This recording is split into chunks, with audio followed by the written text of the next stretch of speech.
pai, tanta gente na live, mas era tanto comentário. Denis Carvalho, Rodrigo Pimentel, todos os amigos, todos os seus alunos te mandando mensagens, te mandando beijo. Raul Santiago aqui com a gente, Fernanda Repson, os meus amigos da escola, Rodrigo Sestren, Zé Paulo, é tanta gente, Leiloca, Badá. Um beijo enorme. Leiloca, Todo mundo aqui falando com a gente, ó. Prometido, a galera voltou. Tom Pinhão, que é seu grande fã. Todo mundo é muito seu fã, pai. Então, assim, ó, você realmente, sério, você está só sucesso. Isso nunca aconteceu em nenhuma live minha. Flora, minha filhada, está aqui. Gente, é muita gente.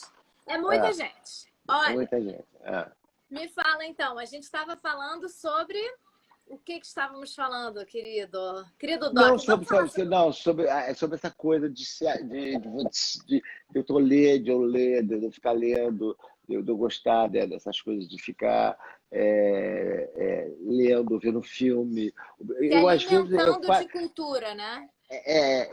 Mas aí eu falo o seguinte, quer dizer, eu sempre digo o seguinte, é igual, não é alimentar de cultura, porque fica uma coisa muito pesada, mas eu estou falando o seguinte, às vezes estou com o livro, pôr no filme lá, essa capacidade, ir para o bloco escrevendo uma coisa, olho o livro, volto para o filme, entendeu? A sessão de passagem passa, eu volto, vejo, enfim, é por aí que vamos.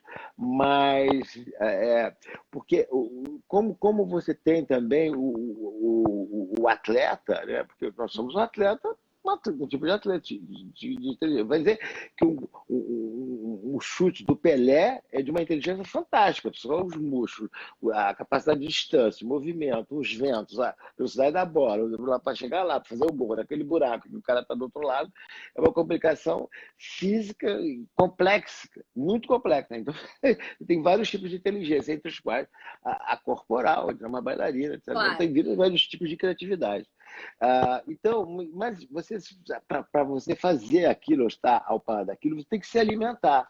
Não adianta, sabe, um artista, se um atleta não treinar. O atleta tem que treinar. Se é um nadador, não pode ser alérgico ao cloro, entendeu? Enfim, tem uma porção de coisas que você vai ter que se acostumar, se alimentar, tem que comer não sei o quê, tem que participar. Se é um boxe, se é júnior, se é metade, se é não sei o quê, se é faixa preta, se é 75 quilos, não sei o quê. Então, ele tem que se alimentar. Então, você, como criador, você tem que se alimentar, você não pode ficar, sabe, parado, não, você tem que se alimentar.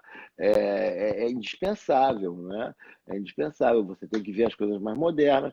Hoje, ontem mesmo, você me fez ver um documentário. Nossa, não pode dar spoiler, pai. Que o papai às vezes vai contar a história, ele dá um spoiler. Não vou contar história. Não pode dar spoiler, mas é um documentário excelente, gente, chamado Tell Me Who I Am. Me fale quem eu sou. Que são de dois gêmeos, que um deles tem um acidente. Parei aí. Para. É um documentário. E é um documentário que eu acho. É um cross-mídia. É bom que as pessoas entendam que é cross-mídia. Tem diversas linguagens no documentário, mas é muito bom mesmo. Então, você me disse, não fui eu que ninguém me chamou a atenção, né? Você que me chamou a atenção. Eu adoro. Né? A gente quer ver coisas novas normalmente, né? A gente quer ver, né? Porque a dramaturgia não é uma coisa parada, né? Nem as leis, nem a Constituição, não tem nada parado. O mundo está sempre girando, evoluindo, né? Se mexendo. Né? Então você tem que se alimentar. Então eu gosto muito enfim, de ler e principalmente de ver essas coisas. Enfim. Eu acompanho tudo, nacional e internacional, acompanho tudo. Gosto de jornal, adoro jornal. Você adora notícia, né, pai? Adoro notícia. Por quê? Porque é chamada uma ideia for free. No jornal tem milhões de histórias ali escondidas que você vai descobrir lá e vai dizer, que interessante essa história. Hoje mesmo eu vi uma história na internet que eu achei super legal, dei uma olhada, já me esqueci qual é, então não presta. Mas foi uma notícia que me chamou a atenção, que eu li até o final, para saber se tinha alguma coisa interessante que a gente pudesse roubar dali, entendeu? Por quê? Por exemplo, Lampião Maria Bonita, eu vi Fala pra gente. eu vi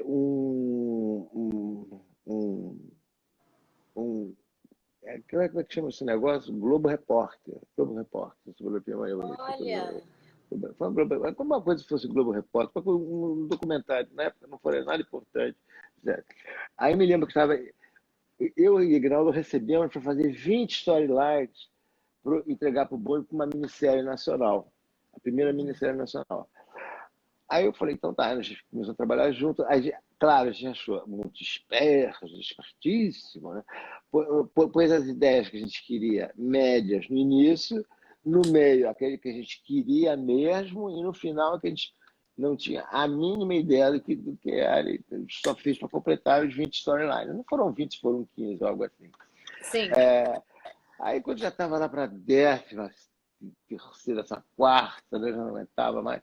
Eu estava até em Petrópolis, eu me lembro, eu cheguei assim, já sei, a história é maravilhosa de Manuel, de Manuel, vamos fazer, pronto, escreveu ele, porque eu não sei digitar, né?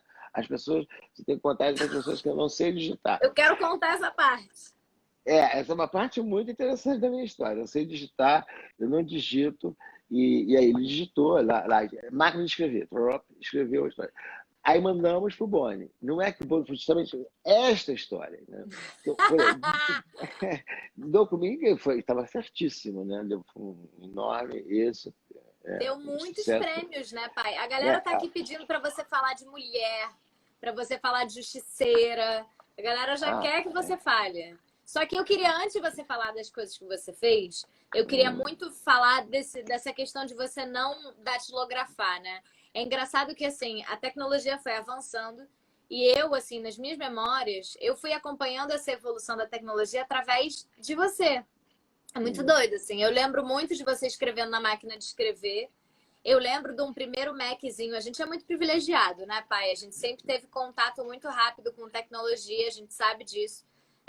Você não só é esse cara que incentiva a gente a consumir conteúdo desde muito cedo, né? A Bianca tem 1000 memórias de você vendo filme. Você ficava deixando a gente ver filme até tarde. A mamãe ia dormir, você dormia, a gente ficava vendo filme. A gente ficava zoando essa coisa de ver filme, de ir a museu, de ler. Sempre foi uma coisa muito frequente na nossa casa. E também na questão da escola, né? Da escolaridade. Vocês sempre investiram muito na nossa educação. E a gente é muito, muito, muito agradecida por isso. Mas essa questão que você estava falando de você não escrever, eu fui acompanhando. Então, eu lembro muito dos seus manuscritos, né? Sempre muito à mão, assim, sempre um rabisco de médico, gente, porque estão falando com o Doc, Mr. Doctor, parado. É Dr. E Doc. um roteirista maravilhoso. E aí, meu pai. E aí, eu lembro muito dos manuscritos escritos, né? Sempre tinha um secretário, uma secretária, um assistente ali para datilografar, seja na máquina, no Maczinho. Eu lembro muito do seu computador pequeno, e aí foi evoluindo até um computador hoje em dia que você tem, né? Mas assim, essa dificuldade. E aí um dia eu descobri que você é disléxico. E eu falei, gente, o cara é escritor e é disléxico. Fala um pouco pra gente sobre isso. As pessoas não sabem disso. Aliás, os manuscritos estão valendo umas fortunas agora. Tá bom, queridos? E eu tenho que dar um alô, um beijo grande para a Lívia, que está em Portugal, que é a minha Lívia Oliveira, que é assim, a guardiã, a analista e guardiã dos meus manuscritos. Mas, de todas as formas, é o seguinte, eu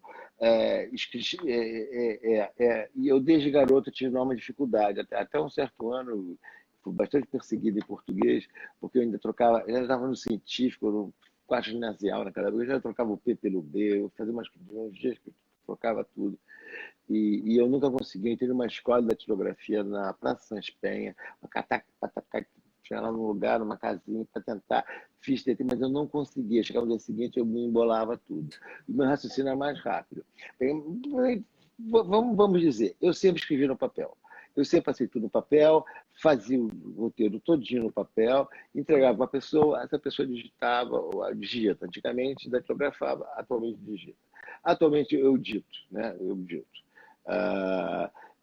Eu saio do quarto com uma ideia, eu atravesso o corredor, já vejo a cena, quando eu sento, já sai o diálogo. Gente, vocês estão entendendo? Eu chego na casa do papai, o papai fala, Lorena, escreve um e-mail para mim, Porque assim, é sério, ele não escreve. É sério, é sério. É Não, tipo, mas isso é verdadeiro, eu não consigo. ó, minha mãe Eu fiz. fonoaudióloga, Leila Mendes está aqui, não é disléxico, tem desortografia.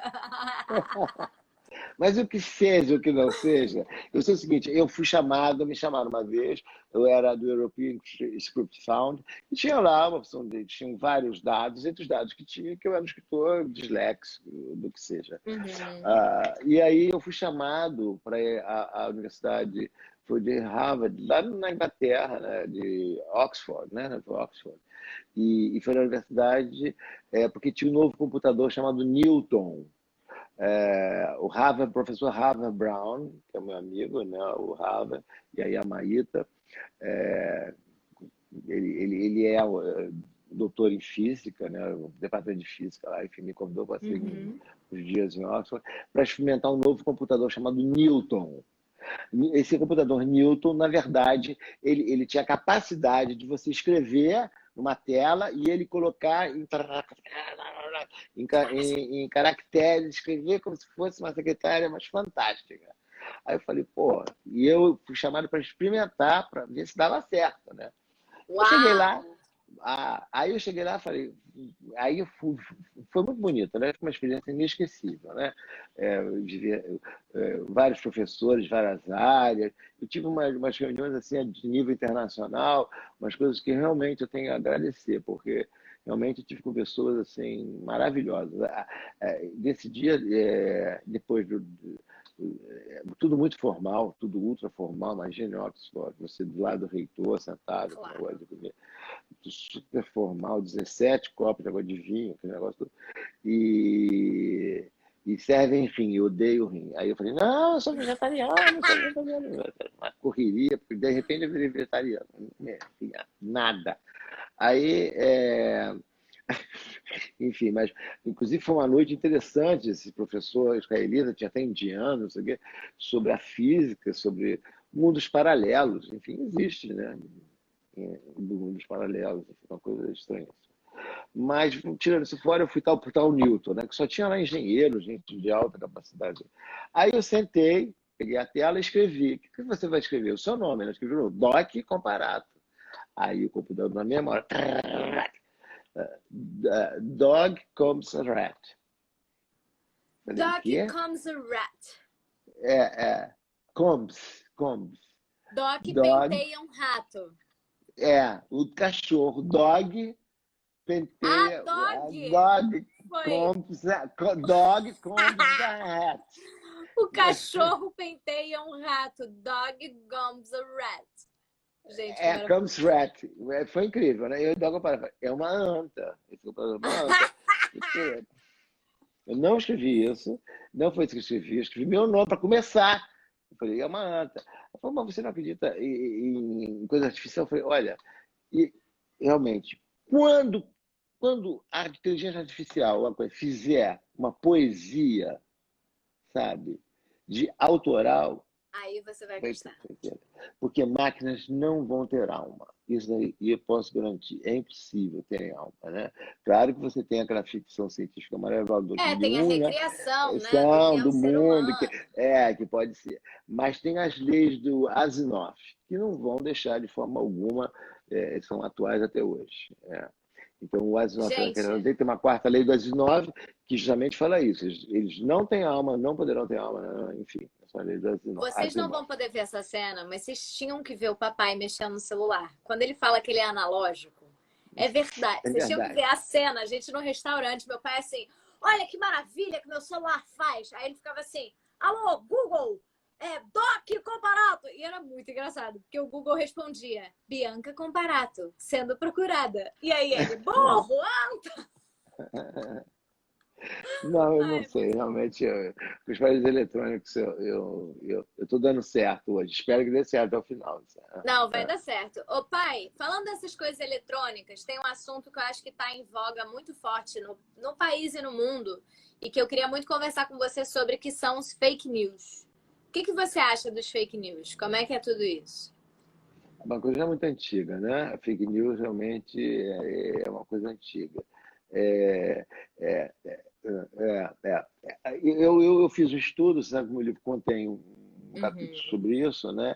É, a primeira é a interferência, né? Você começa, você joga para a pessoa, você tem dois tipos de fake news. Basicamente, tem vários níveis, né? Os Uhum. níveis está no meu livro, eu me esqueci. Mas basicamente tem dois tipos: o direto, o indireto e o misto, né? Uhum. Aquele que eu falo quando eu começo é o direto. Olha, você é o máximo, você é o máximo, você é o máximo, você merece um carro. Eu te elevo, eu trago coisas a favor de você, não contra Uhum. alguma coisa, mas é só a favor de você.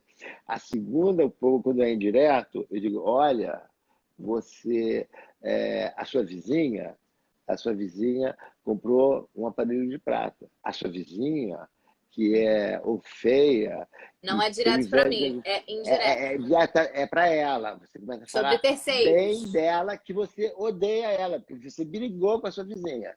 Então vem, eles começam a falar bem. O negro milionário comprou um iate, não sei aonde, não sei sabe, exagerando. Meu pai Fez tem uma uns fábrica e exemplos, gente, mandou fechar, não sei das quantas. horríveis. Então, essa é o contrário, né? E você fica com mais ódio ainda. Você é inimigo, você não gosta dela. E ela está ganhando de você. E o misto é quando junta os dois traçadinhos, entendeu? Uhum. Quer dizer, são as três possibilidades do fake news, né? Ah, eu acho essa coisa o fake news também aparenta também, na verdade, por trás, um grande fanatismo, né? E esse fanatismo, né? Eu acho que é um erro, sabe? É um erro, é um exagero, também exagero qualquer tipo de fanatismo é um exagero, não da fé, mas é um exagero Da do erro, crença, né? da própria crença, do seu É erro, né? isso. Qualquer coisa fanática, realmente, eu sou contra, né? Mas é Eu muito não doido gosto, não porque gosto. é o poder da ficção e da imaginação, né? Isso é que eu acho mais louco, que o fake news vira uma coisa muito crível, né? E eu acho, para muitas pessoas, né? E que nem você falou, é uma coisa muito antiga, né? Por exemplo, a gente estava até conversando, o Orson Welles, né? Ele É, mandou um fake news na rádio falando que era, na verdade era uma peça, né? Era um artigo ali de ficção. Ele fez uma narração como se os aliens estivessem invadindo o mundo e as pessoas se mataram por causa disso. As pessoas não, acreditavam não, que era verdade. É isso. eu sei que a gente, você está falando, você está me vendo, né, dessa coisa do fake news, né? Você falou do Orçoli, mas a gente tem que fazer uma grande diferença assim, aqui entre o processo criativo, a imaginação e a fantasia. Aí, Aí tem outra coisa muito curiosa, porque a imaginação ela vai mudando, né? Eu não fico perfeito. fixado em alguma coisa. A fantasia não, a fantasia sexual é a mesma, a fantasia do poder é a mesma, a fantasia do fascismo é a mesma, esse tipo de fantasia, dos atolares, o que seja que a gente esteja falando, entendeu? É aquela fantasia que se repete. No fanatismo tem a fantasia. Uhum. Falta, às vezes, é a imaginação, porque a imaginação é transformadora, a fantasia é sedimentária, entendeu? E isso é muito curioso também de as pessoas notarem. Ô pai, Entendeu? fala uma Você outra. entendeu? Não, Entendeu o que eu estou entendi, eu dizendo? entendi, eu entendi. Eu tô te ouvindo. Quer tirar o fone? Eu tô te Não, ouvindo. não, não, não, tudo bem, Não, pode tudo ser. bem? Não, não, se você entendeu o meu raciocínio, só isso. Entendi, claro, óbvio. Deixa eu te falar É, uma coisa, pai. Tem uma coisa da nossa família que eu não sei se muita gente sabe. E a gente não combinou de falar sobre isso, mas é porque eu acho isso tão interessante. Alguém que perguntou, esqueci quem foi, mas falando sobre será que existem outros médicos roteiristas por aí? E a gente tem um histórico na nossa família, né? De médicos, artistas e tem a história do nosso. Foi o nosso bisavô, o meu bisavô, eu acho, o meu avô, o seu que bisavô, meu inventou o avô, cinema 3D. Não tem uma história dessa? sim, claro, isso tem sim, Sebastião, E vou aí? parar. Tem Conte, eu investidores adoro ver tudo. você compartilhar. Rodrigo Pimentel, foi ele que perguntou. Isso, Rô. Pois é, olá, Rodrigo. Um beijo. Ele era médico realmente, mas ele se dedicou, como ele teve um problema sério, ele teve mexendo com radioatividade, etc., mexendo com essas Uhum. coisas de raio-x, e a partir daí ele caminhou para a ótica, e para a ótica ele começou a ver a coisa do 3D, daquele negócio de pôr cores, de fazer coisas, fotografia. Então aí ele foi avançando por esse caminho, e realmente ele fez aquela tela curva, etc., com aquelas coisas, fazia filmes, tem jornais enormes mostrando isso no Rio de Janeiro, em São Pois Paulo, é, isso ele é fez muito isso em louco. praças públicas, tudo isso. Aí ele foi chamado para os Estados Unidos, chegou lá E em peraí, só falar uma coisa, era um 3D sem óculos, tá, gente? E tem TPD sem relatos, óculos. mãe, me diz se eu tô errada, mas eu acho que meu avô materno lembra de ter ido nessa praça, Ele foi nessa praça. Não tinha óculos, tinha nada. E era de dia também. tá? Era uma coisa fantástica. E aí ele foi chamado para os Estados Unidos, lógico, os americanos roubaram todas as fórmulas dele em 3 minutos, né? Viram como é que ele fazia, Meu Deus. etc. Deram um ok para ele, fizeram ele mandar uma visita e foi embora. Só lhe passar, como diz castelhano. Quer dizer, isso passou porque ele teve Ai, certa meu ingenuidade, Deus. essas coisas. Ele também tinha um problema. Aí você fala, por que ele fez isso? Ele teve um problema porque ele ficou surdo. Então, o negócio da guerra era a imagem, entendeu? A imagem que era o grande mérito dele. Eu me lembro que ele passava todo dia muito colírio. Ele andava sempre com colírio. E tinha um cuidado com os olhos enorme, mesmo já velho, mesmo já, já idoso, né? Mas ele era surdo, completamente surdo. Ele era muito surdo. Por causa daquele negócio de, de, de De mexer com os eletromagnético, químicos também, né? raio-x, aquele negócio, ficou surdo. Radioatividade. Ele ficou surdo. Mas os olhos dele, não. Os olhos, os cálculos, as coisas, ele adorava essas coisas. Então ele fez, mas ele fez a parte técnica. Mas ele também teve uma companhia de disco. Antes de ficar surdo, ele também, os comparatos tinham disco. Os comparatos foram constitucionalistas, né? Eles ficaram lá da Revolução de 32. E a família era muito rica nessa época. Tinha fábricas, etc, etc. Então, a revolução contra é a favor da democracia, contra o Vargas, ditador. E aí, mas foi tudo destruído, os livros, tudo. E todos os discos com os discursos das pessoas da época foram enterrados no jardim da casa do vovô. Entendeu? Vários materiais foram enterrados lá. Depois desenterrados e foram entregues, acho que à Universidade de São Paulo, ou alguma universidade daquela USP, alguma coisa assim.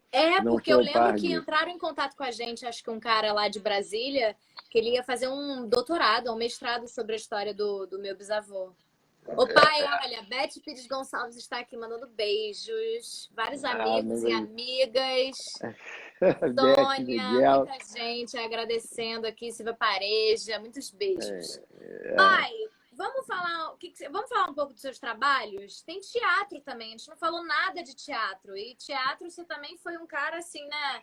Teve muitas peças. Eu, assim, eu lembro de Nostradamus, Michelangelo, você escreveu, e assim, eu mesma já tive a honra de fazer uma peça sua, porque não só esse cara maravilhoso escreveu este livro incrível que é usado por todos os roteiristas do Brasil e alunos de roteiro, e que se não é usado, eu recomendo, gente da criação roteiro, Também. maravilhoso esse livro. Como? Calma. Menos, Daniela. Menos. Como ele também escreveu livros infantis. Então ele tem dois Ah, livros é que são as coisas verdade. mais lindas, que é a Incrível Viagem e Nadistas e Tudistas. E eu fiz uma montagem de Nadistas e Tudistas, não sei se vocês lembram da peça, que foi a coisa mais linda do mundo. É, Então vamos falar um pouco de teatro, pai. Como é que foi o teatro entrar na sua vida? Como é que foi isso? teatro é uma coisa, teatro é uma coisa estranha, né? Eu sempre tive estranhíssimo, porque eu gosto de escrever teatro, e o teatro eu escrevo sem ninguém me pede, não tem nenhuma Você pretensão, escreve às no vezes. fluxo. Eu escrevo porque eu quero aquela história, pô, isso vai dar uma peça, vai ser assim, blá, blá, blá, blá, blá, blá, blá. E eu faço trilogia, né? Eu acabei fazendo trilogias. Eu gosto muito de umas peças que eu escuto ultimamente, que são peças que estão aí no meu. Estão livres para leitura, claro. Ah, é, ô pai. Então, gente, só um segundo. Estão livres para leitura no canal do papai. Entrem depois no site dele. Tem o link aqui Não, dele no não, não. Instagram. Não, o link é E, bom, www.comparato.com. e aí lá tem É do todos os comparato. e-books dele, que ele disponibiliza tudo em e-book. É muito legal. Deem uma olhada É, depois. Continua. e minhas peças de teatro. Então, agora, aproveitando a quarentena, né, eu escrever, comecei a escrever uma coisa, uma história, que todas as histórias, é uma fase que eu entro, né? Uhum. A última fase, essa mais recente, é mais tranquila, é mais, assim, não sei, é diferente. A outra foi mais complexa, a outra, porque as peças são pelos títulos sempre eterno e sempre eterno e jamais. Sempre eterno e jamais são São conceitos assim mais. trilogias. É uma trilogia foi meio pesada para escrever, foi meio pesada para escrever, então é densa, né? É densa. Agora essa última foi mais interessante, que eu acho mais moderna, que foi primeiro o Imperador da China, né? A misteriosa morte do Supremo Imperador da China é outra história. É uma peça muito assim móvel, são várias pecinhas de teatro assim, é, que uma junta com a outra através de uns links, né, de umas citações, uma coisa, uma ajuda com a outra história. É realmente teatro, não são esquetes, são peças. Os atores têm que se um trabalho de ator tem que ser excepcional, porque a gente muda muito de personagem, história, época, Claro. gênero, tudo isso. São só 3 atores, então é uma coisa assim bem, achei interessante escrever. E dessa peça foi um passo para escrever uma outra peça, uma trilogia que é recriação livre. Recriação livre de uma coisa verdadeira. Então você tem chamada Recriação Livre, você tem a peça e no final as notícias das coisas que realmente aconteceram. Né? E da onde Mas, você tirou, né? A e da onde eu inspiração para tirei aquilo a ali. inspiração, exatamente, a Uhum. inspiração para fazer aquilo ali. Né? 2 dessas vezes foram pessoas que me contaram coisas. Então, o ouvir é muito importante. Eu chamo atenção para isso, escute que o outro fale. Qualquer pessoa. E você vai, foi o Papa que disse isso, não, foi o porteiro que me contou essa história. Entendeu? Sabe? Foi o cara da quitanda, que me fala, a mulher da A moça da história é que furou. boa, né? Porque me deu uma linhazinha de história que foi, aí tem. Aí tem uma isca que a gente pode pegar e levar adiante, entendeu? Eu me lembro bastante de algumas ocasiões que as pessoas falaram umas coisas e falei, já entendi tudo. Teve um dia uma série que está com a minha gente, que como é que é mesmo? Ai, você saiu e me Não, fui deixou meio pegar meu tonto. carregador, vai. Uma série, não é Bed and Light, não, mas peraí, enfim. Série É, sua? que eu escrevi. Da Via Veneto? Dos Não, uma série. Secret Days? Não, calma, calma. Eu estava em Curitiba e foi essa aluna que me contou essa história, que deu origem a identidade, né? Sobre um livro sobre identidade, que eu achei interessante. Uhum, Me deu a ideia da série, né? Identidade Perdida. Identidade Perdida. uhum. E aí foi me deu ideia para a série está toda feita. Como é que é? Lost ID, não é? Em inglês, Lost ID. Lost Acertei. ID. Gente, ele É. escreve em inglês também, tá bom pra vocês? Não, Lost Olha ID. só. Não, deixa eu falar outra Fala, coisa. fala, fala, fala. Descrevendo ali que ele veio falar Lost ID. E vamos aproveitar e falar outra coisa também, que acontece comigo sempre. Fala. Você vê. Outro dia telefonaram para mim, alguém falou: vou ler um texto para você, vê se você gosta. O cara leu, eu falei: pô, que legal, cara. Quem escreveu esse texto? Falei, você. Entendeu? Eu? Porque eu tenho a capacidade, Lorena, realmente, Depois que eu esqueço Gente, eu tudo. herdei. Escreveu, Ah lá, é foi de família embora, já isso. acabou. Eu não quero Eu saber. esqueço Eu escrevi tudo. isso, foi isso é meu, é. Que coisa, cara, eu não sabia. Esqueço Não, tudo. Fala aí, Mari. Mari, minha então, amiga, tá então na meu, live, ela sabe. meu disco duro está sempre vazio, entendeu? Ele vai mudando. Ele está sempre Vai aqui, vazio, ó. está sempre. Jogou para fora, jogou fora, Eu acabou a fiz, história. escrevi, tchau. Tchau, vai embora, vai viver, vai ter sua Eu vida. falei. Papai volta Meu e meia Deus, fala, eu falei isso? Eu nunca falei isso. eu Falei, não falou, falei isso. pai. Você falou. É, Você falou pra mim. Não, não é. falou. Não falei, não Ah, se falei. falei dentro do contexto qualquer, jogar fora, Falei, esquece. esqueci. Não tem muita relevância isso na vida, não. E, então realmente, eu esqueço completamente. Então, mas essas outras histórias, mas eu sei as fontes eu sei preciosamente onde é que elas estão. Quando aquele momento me pegou, eu falei, isso eu vou guardar.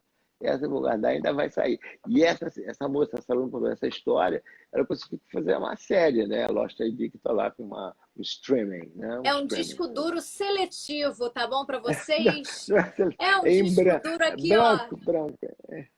Tô selecionando a minha memória. Ô, pai, me conta uma coisa. Você escreve todo dia? Como é que é Todo, isso? eu escrevo todo dia. Eu tento Todo escrever dia. todo dia, escrevo todo dia. E eu tenho aqueles 3 famosos tempos, né? Início começa mais difícil, de repente esquenta, e depois esfria. Mas, de acordo com as pessoas trabalhando comigo, agora eu estou assim, esfria, esquenta, ferve. E aí, Ferve, ferve! serve, aí acabou o tempo, as pessoas querem ir embora, e eu, não, agora que tá bom, entendeu? Mais 2 cenas eu termino. Agora, mais umazinha que me vem na cabeça agora. Então, vou fazer agora a estrutura de amanhã. Não, mas só assim, para me lembrar no computador em amarelo, o que eu vou falar amanhã? Se é Natal, se é Natal, se é Natal, se é Natal. Aí só realmente depois do treino, é igual cavalo, né? Quando está na reta final do dia que ele dispara, né? É a hora de todo mundo ir embora, já está em noite, né? E aí que deu Pelo amor de a... Deus. Ô, pai, olha só. O Joaquim Rocha tá aqui perguntando qual dica você daria, conselho, para quem quer ser roteirista. E eu acho que isso, assim, duas coisas que você falou hoje, acho que são uma das maiores coisas, né? Que é a questão, eu acho, assim, muito admirável da sua carreira, que você sempre pega e faz. É muito doido, assim. Você quis escrever, se sentou e escreveu, sabe? Você quis ir, você se inscreveu nos festivais, você se inscreveu, você bateu na porta da Globo, mostrou lá. Então, isso é uma coisa assim que eu acho talvez esse lugar de que você fala de roteiro e você escreve roteiro. Não é que nem tem muita gente que são teóricos sobre, né, o assunto e não tem a ação. E você tem a ação. E eu acho que é isso e o que você falou do alimento, né? De se alimentar o tempo todo de conteúdo, de arte, de saber as coisas. Acho que são esses dois movimentos assim que eu mais admiro, assim. Qual seria o seu conselho? Como é que é isso, assim, para quem quis ser roteirista? Na Ah, verdade, mentira! O melhor conselho do meu pai. Quer ser roteirista? Lê meu livro. Sempre fala mas isso. eu sempre falo isso, Mas eu acho o seguinte, E é ser verdade. roteirista não, olha, o caminho individual é muito relativo. Não existe, Uhum, não posso dar regras, se quiser faça isso, faça aquilo, blá, blá, blá. uhum, Mas a essência de qualquer profissão, né? Mas curiosamente, os melhores roteiristas do mundo, isso foi uma aula maravilhosa do Jean-Claude Carrière, que eu trabalhei, o Jean-Claude, que é uma pessoa maravilhosa, francês, super conhecido. incrível. E ele trabalhava com vinhos, negócio de vinhos. Ele falou, Doc, não existe ninguém, a pessoa para ser dramaturgo, não, tem uma forma de dramaturgia, de trabalhar com dramaturgia, trabalhar com arte, com a palavra, não existe esse mecanismo, não existe dica, não existe não, sai da pessoa, porque a pessoa tem aquela capacidade, tem aquela vontade, entendeu? E é natural, quer dizer, isso foi isso que ele disse, me pareceu assim. E ele disse que ele falou outra coisa também, que é uma profissão que aparece tardiamente com as pessoas. Eu também, são duas coisas, dois conselhos dele que eu achei interessantes. No meu caso, foi isso. Mas atualmente, como tudo realmente está mudando, né, o roteiro, e vai mudar muito, porque o roteiro, desde que eu escrevi até agora, avisando a ele, vamos então pegar a dica que ele está pedindo para mim, eu vou dar uma super dica para ele. O roteiro agora é dividido em duas partes. Aquilo que você escreve para ser lido, quer dizer, você manda para o produtor, você tem que mandar para não sei para onde, você tem que mandar para a Francine, para a Francine, tem que mandar para o seu conceito, o que você quer para ser, você quer para ser lido, e tudo que você quer para ser visto, o que é completamente diferente. Porque um você escreve para o olho humano e o outro você escreve para o olho da câmera. Sabendo que o olho da câmera é muito mais muito mais sofisticado do que o olho humano. Então, Claro, e aqui, a linguagem perspicaz, isso. daqui, não, e além do mais, entra pelo ralo, sai não sei aonde, volta, sobe. O que você quiser que ele faz, ele faz. O seu olho não faz isso, a sua visão não faz isso. Porque o seu olho acompanha a sua imaginação, o olho da câmera acompanha a imaginação. Então, são dois processos bem diferentes. E esses Perfeito. processos abrem outros processos. Por quê? Você tem agora as pessoas especialistas em fazer personagem. Quando eu quero uma realidade virtual e quando eu quero um desenho animado, eu tenho que ter um programador, eu tenho que ter um desenhador para mim e ele parado, depois para ver ele se mexendo, entendeu?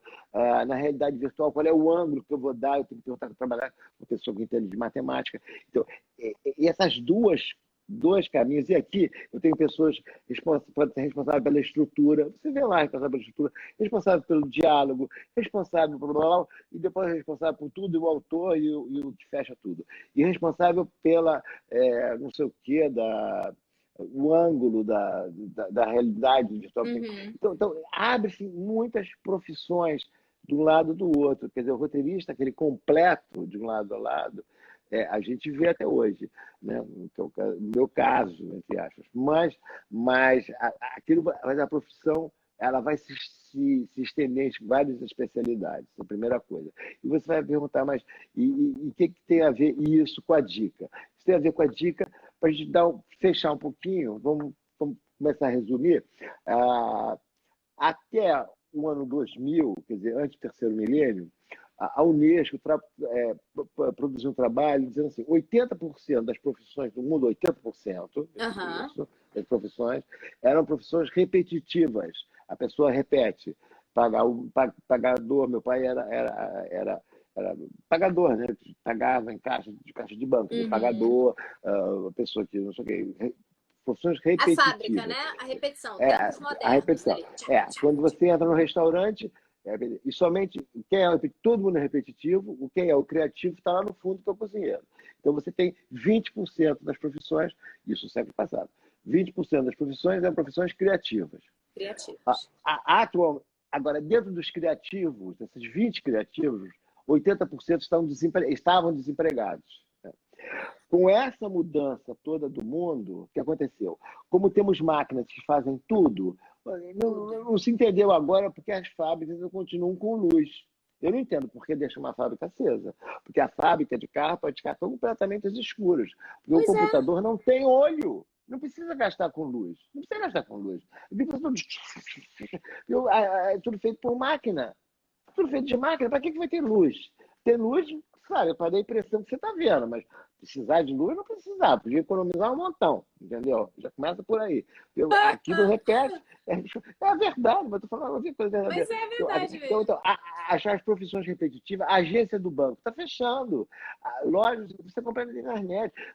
E lá onde tem a Amazon, que você vai lá ver, é o computador que leva o negócio para lá, é outro carrinho que sobe, outro carro. Inteligência artificial é roteiro, viu? Está no livro, é roteiro.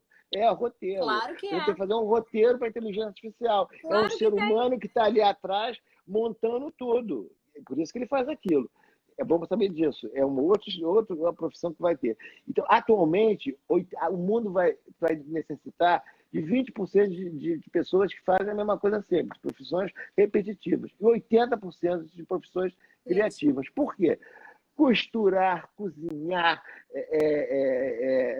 fazer, tocar música, tocar um instrumento, Escrever. sabe? Tudo, escrever, enfim, circo, qualquer coisa que você possa imaginar que eleve o ser humano a outro nível, são as profissões que vão ser as novas profissões desse milênio. Então, E é muito eu acho doido, que porque a escritura, pai, a criação, né, esse lugar da inspiração, da criação de tudo, está em tudo. Se você pensa no esporte, se você pensa até no político, todas essas coisas é o criativo que importa, é o roteiro. Só que é isso que você está falando, o roteiro de uma fábrica, de como aquilo ali vai se mexer é uma coisa. O roteiro que é escrito, o roteiro de uma comida, é o cara que é a gastronomia. Então, realmente, é tudo criativo. Tudo, tudo, tudo, tudo, tudo. não, mas não só a receita, mas o que a pessoa está fazendo. Então, a pessoa, quando mexe na receita, ela também transforma a receita. Claro. Ela, não vou pôr um coelho, não gosto muito de baunilha, não vou pôr menos baunilha nesse doce aqui, vou mexer, não sei o quê. A sua mãe é esperta disso, né? Porque as receitas, ela muda o Ela é modo, minha ela, roteirista diária aqui ela de muda e faz uns rangos. pratos maravilhosos. Aliás, a Fabiana também, quer dizer, não falta boa, É ela verdade. morre E pela boca, Bianca né? também, que cozinha pra caramba. Eu cozinho É, menos, mas eu é, cozinho é. bem também. Mas ela gosta mais. Você faz um omelete maravilhoso. Mentira. Eu faço um Ô, risoto de Preto. camarão maravilhoso. Eu faço uma palha italiana maravilhosa. Não vem com essa.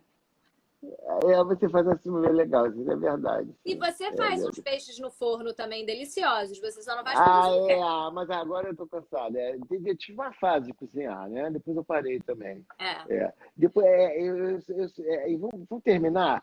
Sabe por quê? Vou dizer, porque eu sou meio garoto. Eu sou meio garoto. Eu sou garoto até. Hoje eu nasci. Cada dia eu nasço, a gente amanheço com uma idade.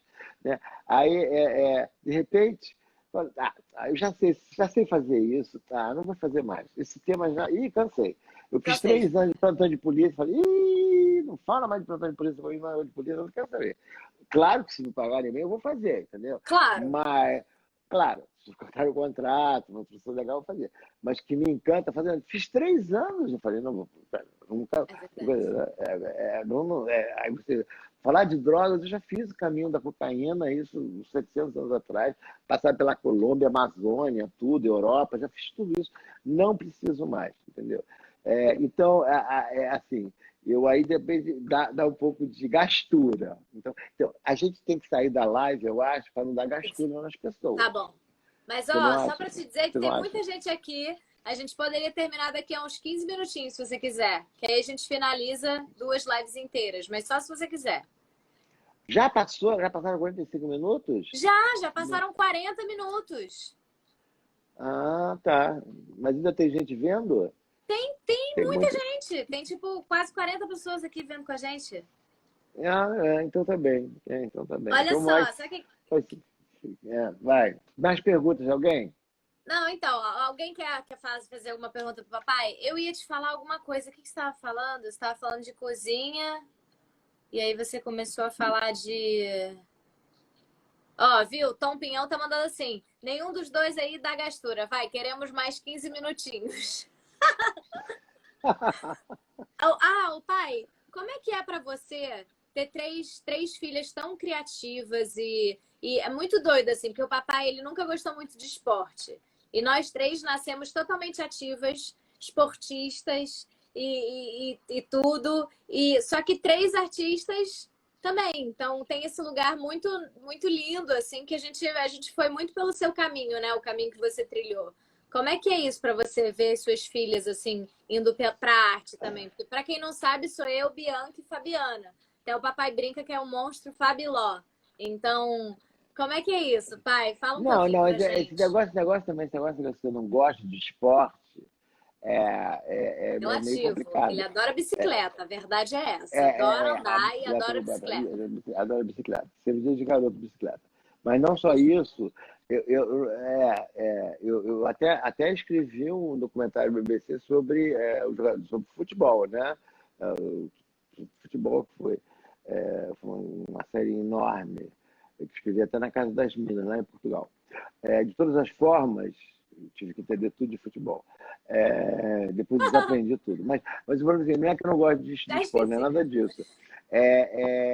Eu até sou esportivo, você sabe que eu faço academia, sempre fiz academia, É verdade. sempre Ele nadei, sempre teve sempre fiz academia. peso Isso eu lembro, Sempre, sempre. sempre fiz peso, sempre fiz prova de correr, de fazer coisa. E aí eu fiz aqui na minha casa, aqui no meus. Você sabe que eu tenho um palácio, eu sempre que digo, eu tenho um palácio de.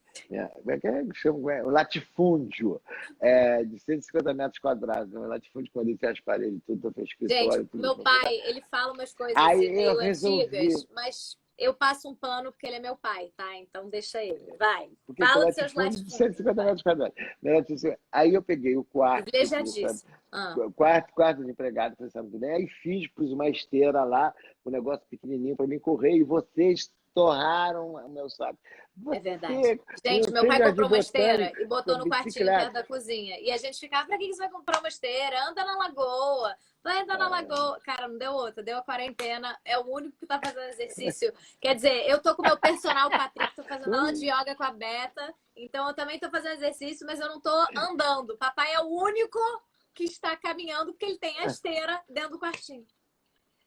Tá bom pra O vocês? quartinho é muito pintadinho de branco, tudo bonitinho, tem uma coisa de São Francisco, Estados Unidos na frente. Eu ponho música e já, uma beleza, uma beleza. Você sempre E gostou de vocês música me também, né, pai? torpedearam o tempo inteiro, me torpedearam Eu o tô tempo aqui todo na inteiro. live me retratando com você. Me desculpa, você arrasou de comprar a sua esteira.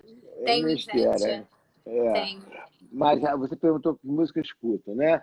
Aí eu vou Escuta, citar duas pessoas que eu estou trabalhando com elas, seria assim, indelicado para não citar. Primeiro, o meu parceiro Ed Mota, é, e eu depois que eu fiz amo duas.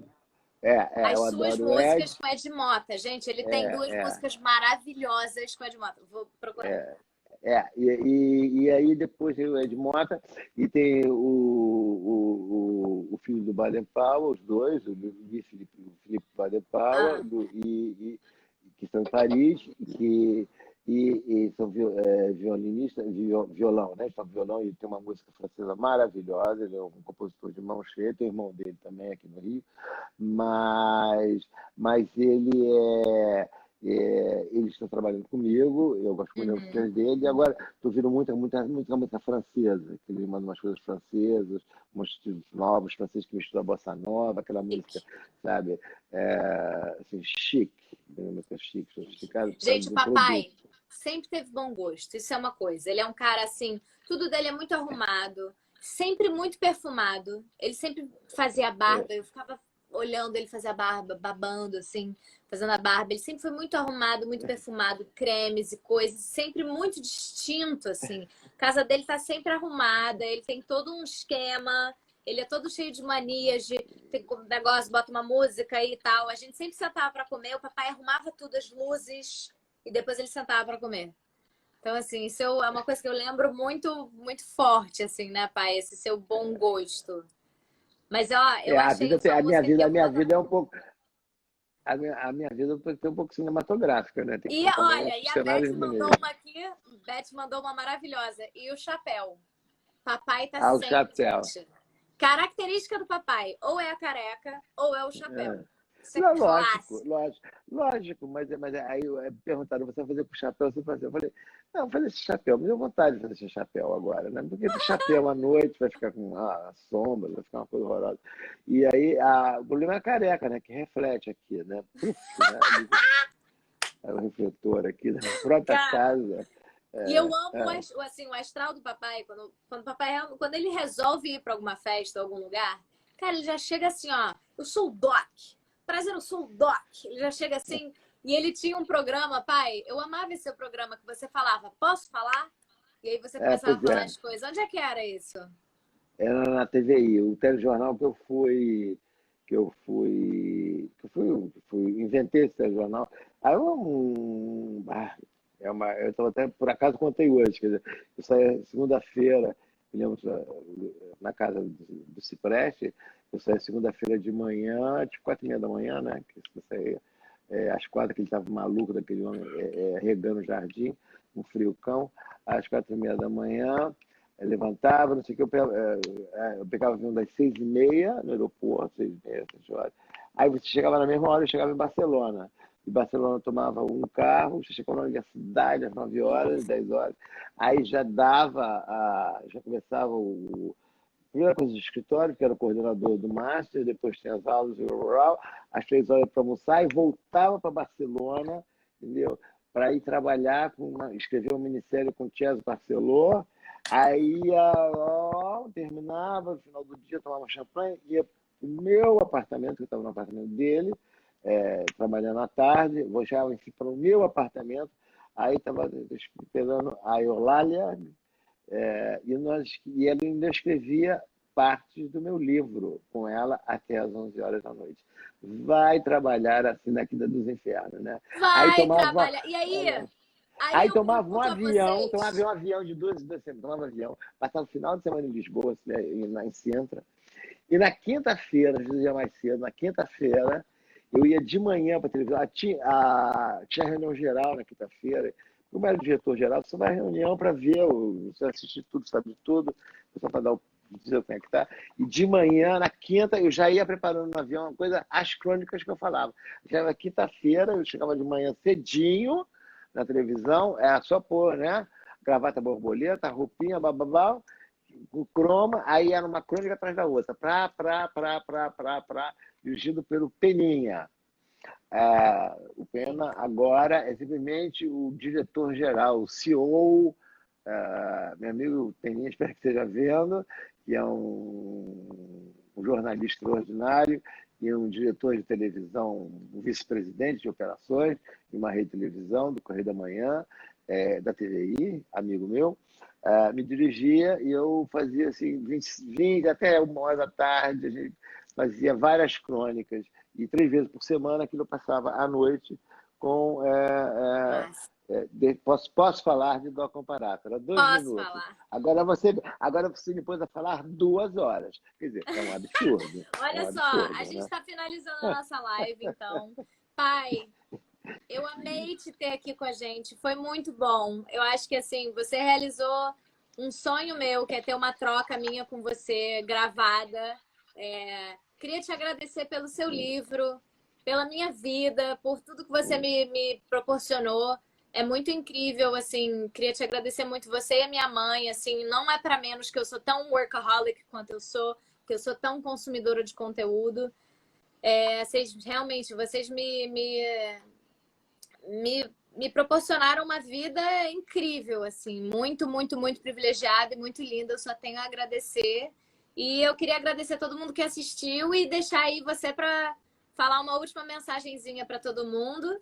E eu tô com uma música aqui para você ouvir, todo mundo ouvir junto, pra gente dançar um pouco junto. Então, fala aí sua última mensagem. Obrigada, pai. Estamos escutando. A internet está meio ruim. Ixi, gente, perdi o papai. É minha internet que tá ruim, será? Estou só Ah, aqui. pai, para, tá tudo certo. Pode falar. Tá me ouvindo? Tá, né? Tô te ouvindo 100%. Fala. Eu queria primeiro agradecer primeiro a você que ficou aí, me aguentando por 2 horas, realmente é absurdo. Lorena, realmente, é, uma filha muito querida, né? As filhas são como os dedos da mão. Você ama todos eles que perdeu, você morre. Tem que falar alto, pai. Pois é, o som já está caindo. Agradecer o Jonas aqui por ter feito esse trabalho todo de técnico. Chega mais pertinho da gente, então. E agradecer, exatamente, agradecer aos nossos amigos que nos alimentaram por 2 horas. E prometer que a gente vai fazer isso de novo, então, quando vocês pedirem, e pintar, né? Pintar. E é curioso, é só uma curiosidade. Eu estava no Paraná, entrar para dar uma conferência, e aí não, eu estava sempre atrasado, sempre um pouquinho atrasado, a coisa estava entrando para a conferência, então o professor falou assim, eu soube que o senhor tem os seus manuscritos, eu sou professora universitária, tá, Olívia, eu falei, eu não posso falar com a senhora agora, eu falei, eu quero ler os seus manuscritos, que eu sou especialista em manuscritos. Eu falei, um dia isso vai, eu sabia que um dia isso ia acontecer, alguém ia precisar meu manuscrito. Então, um dia eu sabia que ia fazer isso com você. Tá? Ai, Obrigado. pai, gente. Obrigada, pai. Essa é a música que o papai escreveu, uma delas, com o Ed Mota. Vou botar aqui para vocês ouvirem. Obrigada pela companhia, gente. Muito, muito, muito obrigada. Boa noite.